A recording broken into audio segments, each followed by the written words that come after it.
In this lesson, we'll set up our modeling environment to speed up our high poly modeling workflow. Alright, so the first thing that we want to do is we want to just get ready for the high poly modeling process. So there's a couple of things that I like to set up whenever I get into high poly modeling. First thing that I like to do is set up my previs material. This can be done by going to your materials up here at the top, and then we'll bring in just a standard material. Now with this standard material, we could go ahead and just load this onto any model and it would work just fine, but with high poly modeling, there's some specific parameters that we want to keep in mind. First off, we need to make sure that we have a high specularity on our levels.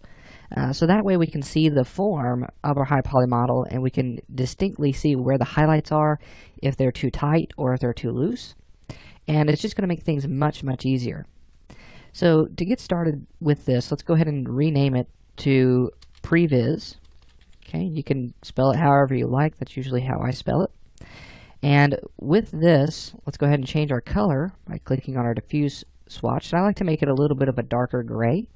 And then my specular color, I like to make a blue color. Okay, now you've probably seen this throughout the last few levels. This really shouldn't be anything new. But the reason that I like to set up these colors is it's just much easier for me to see. Now I'll also go into my specular level and begin to bump that up, and you can see that applied to the material itself. Okay, and that's going to give you a nice spread on the light. Now if you want to bump up your glossiness to make that light bounce a little bit more, you could do so, but I normally like to stay around 10 as the light begins to spread a little bit more. Alright, so now with this previs material set, we're going to go ahead and close that down, and then I'm just going to full screen this, make it a little bit easier to see. From here, I like to set up my hotkeys.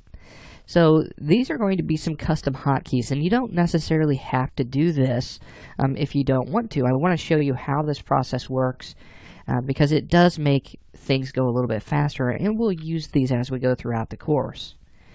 So to get started, I want to think of a couple of different tools that I'm going to be using constantly throughout the course and things that I want to just go to very quickly. Okay, so one that comes to mind for me that we've used already in this quick start here, we've used the Swift Loop tool. Now the Swift Loop tool, we know that we have to go up to modeling, and then usually there's a menu called edit, and then we have to go to Swift Loop. And just that time that it takes to keep doing that over and over again can become very tiresome. So what I want to do is I want to set that up to a keyboard shortcut. So to go to keyboard shortcuts, let's go to Customize, and then we're going to use Custom User Interface. Let's left click on that, and it's going to bring up our Custom User Interface dialog box. Now in here, we have our keyboard panel. Now inside the keyboard panel, you'll see that we have a group, and then we have categories.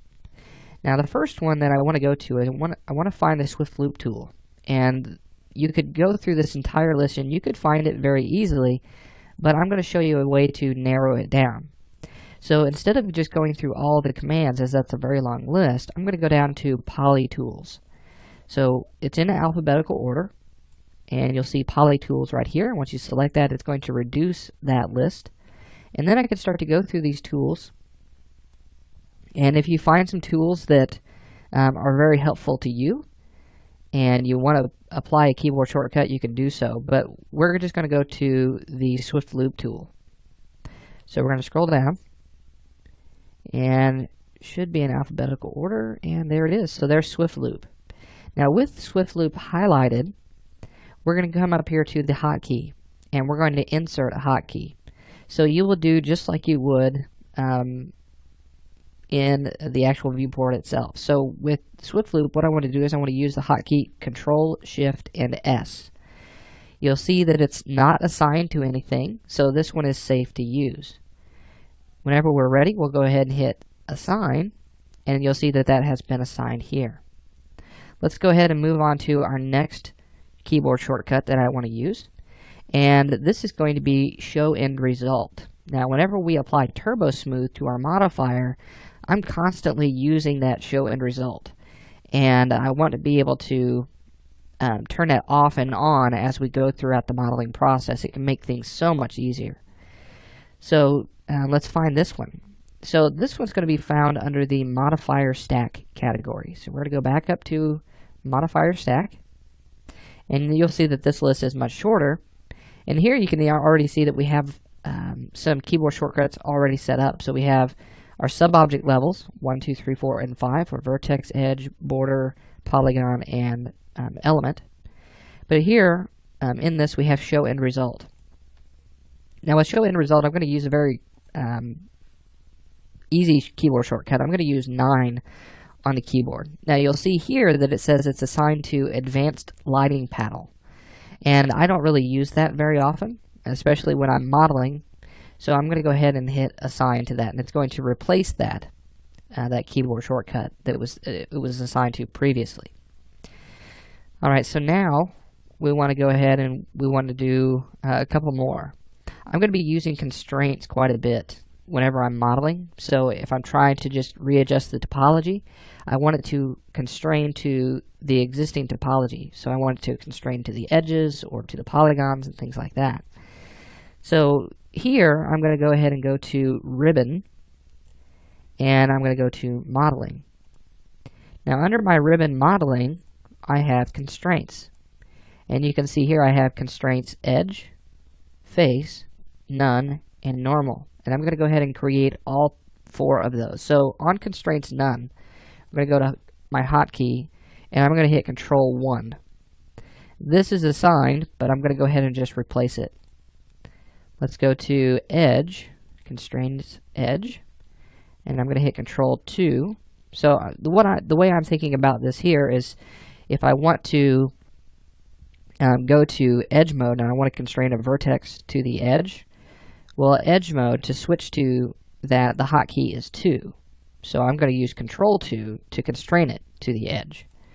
So you might want to think about ways that is easiest for you to remember.